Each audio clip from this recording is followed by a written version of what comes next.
Halo, kita jumpa lagi dengan beberapa tips untuk belajar arsitektur. Yuk belajar arsitektur. Kita mulai dengan belajar mengenali geometri nantinya. Kali ini saya akan memberikan tips untuk mengolah geometri itu menjadi sebuah ruang. Tentunya metode ini nanti lebih efektif saya sampaikan dengan teknik sketsa langsung. Anda bisa melihat langsung bagaimana saya membuat sketsa dan mengolahnya, memodifikasi menjadi ruang arsitektur. Tidak usah menunggu lama, kita ikuti yang berikut ini. Baik, kali ini saya akan memberikan sebuah gambaran tentang geometri atau bentuk geometri ya, geometri dasar. Geometri dasar ini sebenarnya banyak kita sering mungkin sudah kita pahami atau sudah kita ketahui sebelumnya, terutama di pendidikan yang berkaitan dengan seni ya, gambaran seni, termasuk di sana melukis, menggambar dan lain-lainnya. Secara umum biasanya dikenalkan dengan geometri dasar. Selain itu di pendidikan seni, di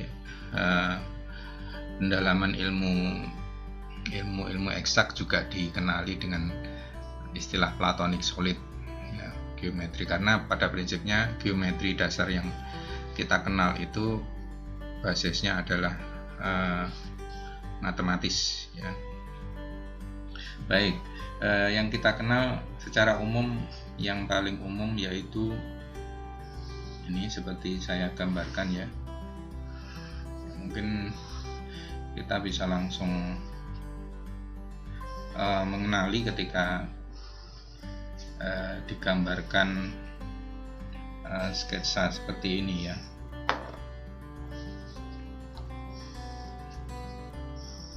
Ini adalah bentuk kubus atau bentuk kotak ya, yang secara umum biasanya kita sering sekali mengenali bentuk ini dipakai untuk perancangan maupun untuk menggambarkan sesuatu, karena kotak ini memang paling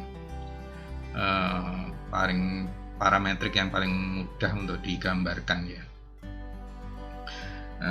Berikutnya juga ada seperti silinder ya, mungkin kita juga sudah kenal dan Anda sudah paham ya.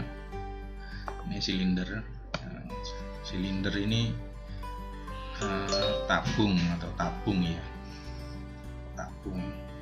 Demikian juga mungkin nih Anda juga sudah pernah tahu tentang piramid ya. Bentuk piramid ini salah satunya, bentuk piramid. Kemudian juga bentuk ini semua dalam bentuk 3 dimensi ya.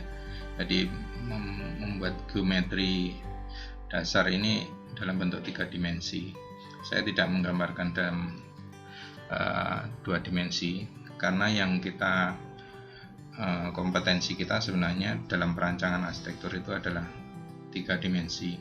Kemudian juga ada bentuk bola ya, bola ini maksudnya bola ya, bukan lingkaran saja tapi bola. Kemudian juga mungkin dengan alas ini ya, dengan alas lingkaran, ada bentuk kerucut ya, ada bentuk kerucut. Kemudian juga kita kenali nih seperti ini. Nah seperti ini. Nah ini semua merupakan geometri dasar. Pada prinsipnya geometri dasar itu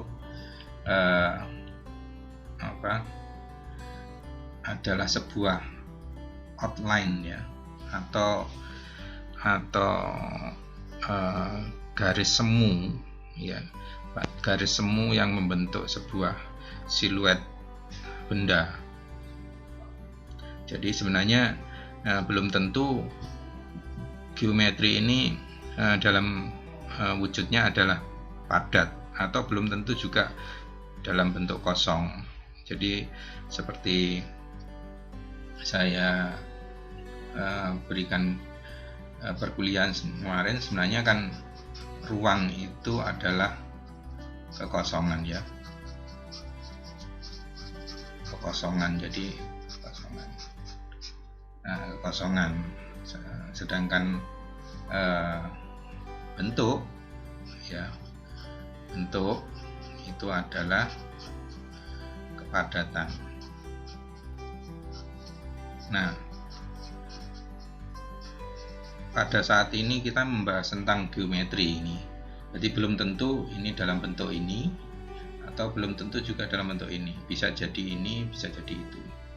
Jadi ini geometri sebenarnya outline, ya, outline dari sebuah wujud dasar, ya, siluet. Dan ini yang saya gambarkan ini hanya geometri dasar yang mungkin kita kenali, dan aplikasinya mungkin kita cukup banyak sebenarnya, ya, untuk geometri dasar ini. Nanti kita pelajari selanjutnya bagaimana cara membuat geometri dasar ini jadi lebih menarik untuk perancangan ruang, ya. Kita belum memasukkan unsur ruangnya, ini jadi ruang apa jadi bentuk. Tapi prinsipnya yang berkembang saat ini seperti ini, ya. Dan ini masih bisa diturunkan lagi menjadi banyak varian, ya. Ya, bisa jadi seperti ini sebenarnya kan bisa jadi hanya sampai di sini, ya. Jadi ini terpotong di sini, nah, berpotong seperti ini, bisa jadi seperti itu. Atau juga yang ini juga seperti itu, sama, ya, sama. Mungkin motongnya juga ini juga seperti itu, bisa jadi bentuk turunannya bisa seperti ini, ya, turunannya. Nah, ini ujungnya bambu runcing itu biasanya kan seperti itu, dan lain-lainnya. Dan tentunya memang tidak ada kewajiban untuk kita harus memulai dari ini. Cuman karena Platonic Solid ini sebenarnya hanya membantu untuk mewujudkan, mengenali sebuah bentuk, ya, dengan pattern dasarnya seperti ini, dari pola dasarnya seperti itu. Pola dasar ini memang dikembangkan, disarikan dari bentuk-bentuk alam yang ceritanya dulu seperti itu, disarikan dari bentuk-bentuk alam itu. Jadi sehingga ada segitiga yang dari 2 dimensi, ya, segitiga, bujur sangkar, kemudian kotak itu, kemudian bulat. Kalau dalam bentuk 3 dimensi lebih kompleks, ya, bisa kubus seperti ini, atau kemudian bola ini, kemudian bisa prisma, ya, seperti itu. Jadi kita sebaiknya lebih banyak, harus banyak mengenali geometri ini. Kalau mengenali dan memahami geometri dasar itu mungkin cukup mudah, cuman Anda harus banyak berlatih untuk membuat eksplorasi dari bentuk dasar ini, ya, bentuk dasar ini, eksplorasi dari bentuk dasar. Contohnya, ya, yang saya lakukan ini adalah untuk mengeksplorasi bentuk dasar, ya, bola umpamanya saya potong, ya, kemudian meruncing ini saya potong, kemudian bisa jadi ini saya potong, ya, kubus ini saya potong, dan kemudian saya putar sana. Anda harus bisa bayangin nih, ya, dan cobalah untuk membuat sketsa-sketsa yang menarik supaya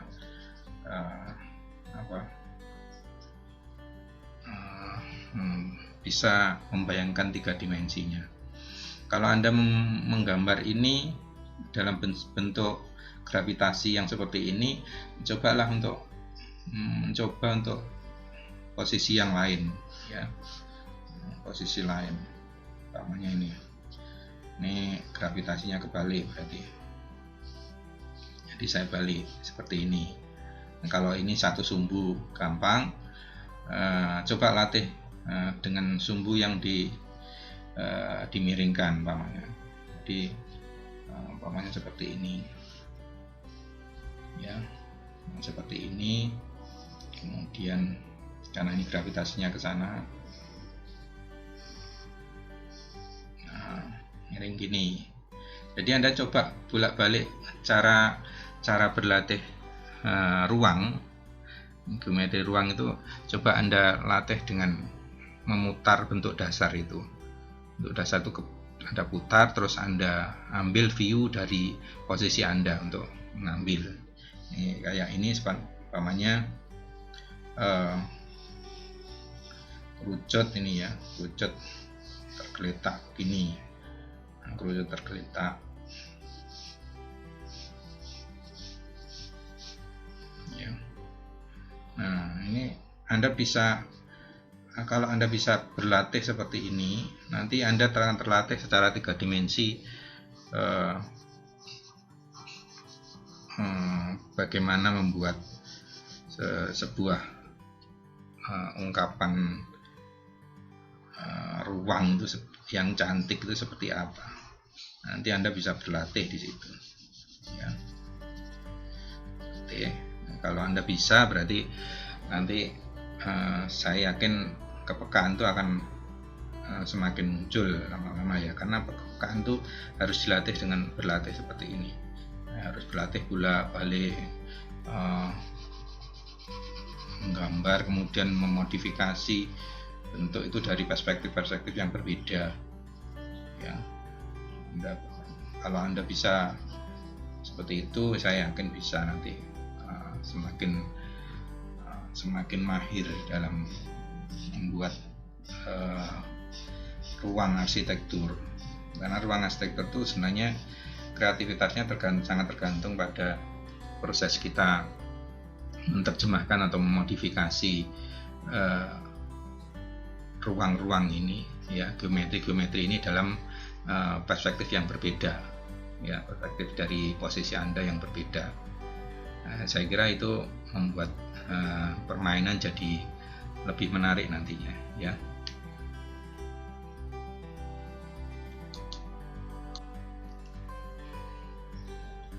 Selanjutnya saya akan memberikan contoh ketika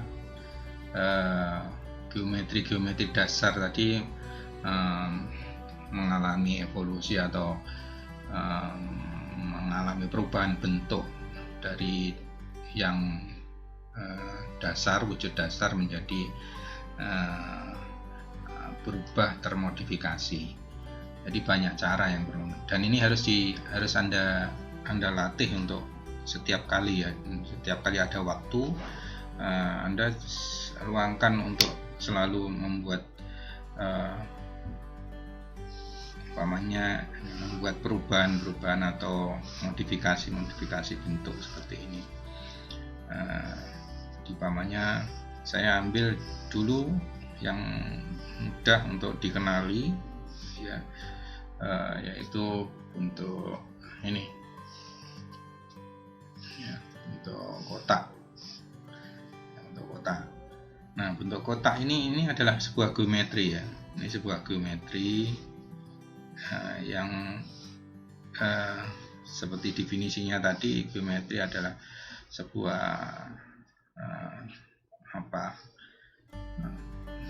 sebuah outline, ya, sebuah outline dari wujud bentuk.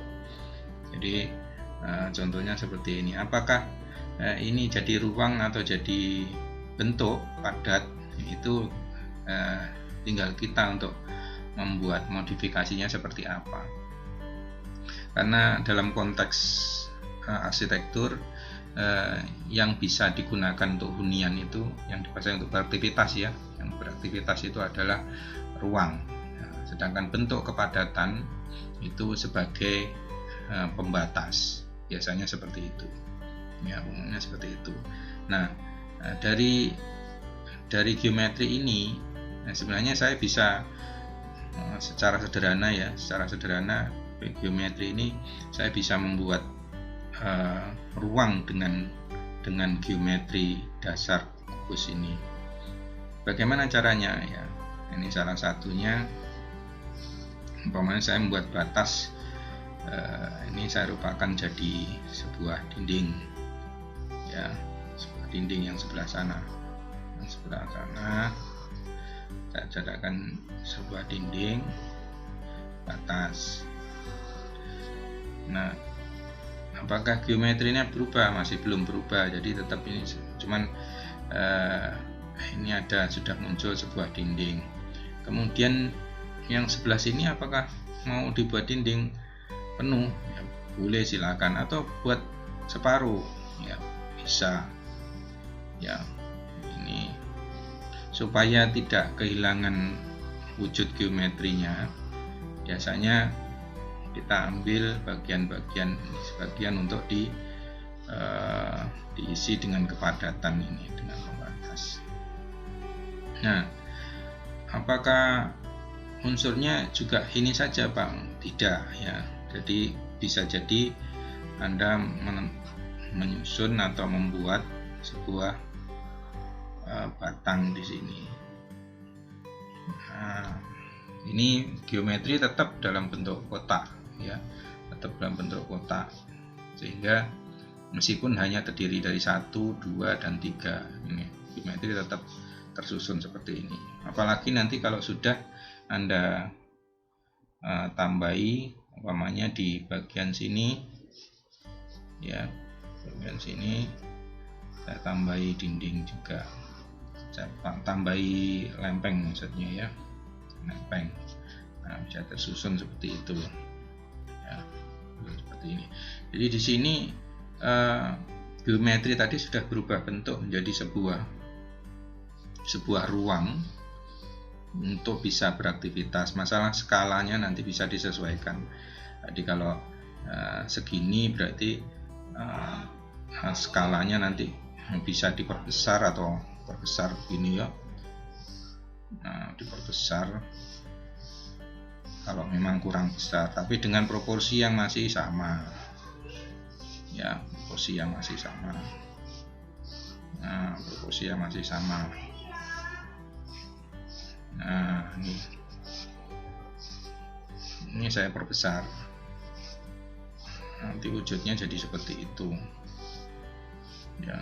Jadi seperti itu, dengan ini memudahkan sama, tetap sama seperti ini.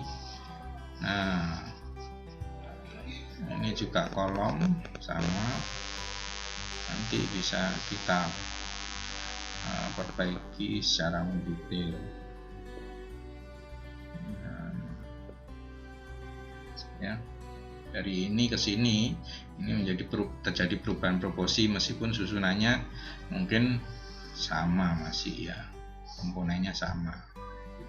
Jadi ini salah satu triknya dengan memodifikasi ini ya, salah satu ini untuk mewujudkan menjadi ruang. Jadi substansinya kita itu ketika kita membuat geometri, melihat geometri, maka bagaimana caranya sebuah geometri ini bisa menjadi sebuah ruang ya, menjadi sebuah ruang.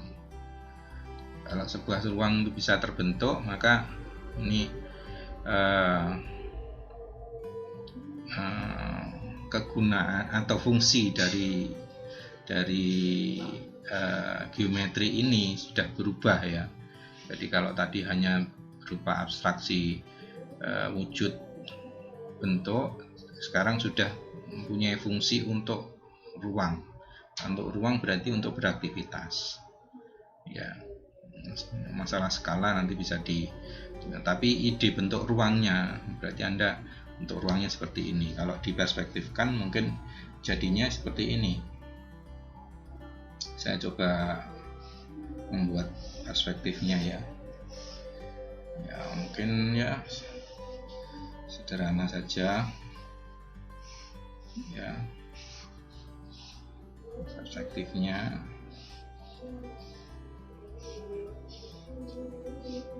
Ya perspektifnya. Jadi di sana itu dinding.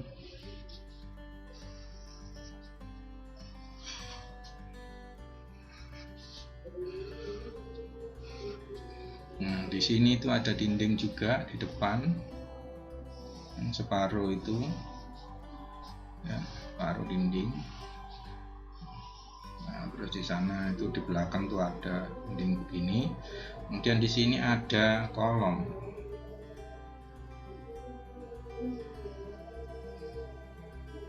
Nah, ini kalau diperspektifkan ya kurang lebih seperti ini. Nah, seperti ini perspektifkan ya.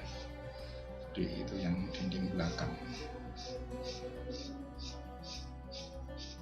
Dinding belakang. Nah, yang dinding ini yang dinding depan. Jadi kalau dilihat dari sini, ya, seperti itu. Jadi kalau sudah seperti ini, ketika kita membuat ruang itu jadi bisa dengan lebih cepat kita dapatkan kira-kira wujud ruang itu seperti apa ya dengan adanya geometrik ini. Nah, tentunya Anda butuh latihan dan kepiawaian untuk melatih ini secara cepat ya. Nah, semakin banyak Anda berlatih semakin bagus saya pikir ya. Nah, dengan mungkin juga bentuk-bentuk lain nanti kita coba eksplorasi ya.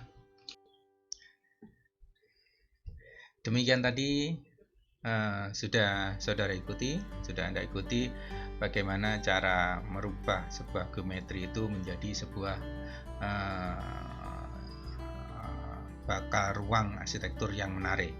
Tentunya tidak sampai di sini saja untuk mengolah hal tersebut. Ada olahan atau teknik lanjutan yang harus Anda selesaikan supaya menjadi lebih menarik, tentunya dengan presentasi dan teknik yang lebih mumpuni. Namun sampai di sini saja itu sudah membuat sebuah representasi ruang itu jadi lebih menarik dan kreatif. Terima kasih. Assalamualaikum warahmatullahi wabarakatuh. Sampai jumpa di video berikutnya.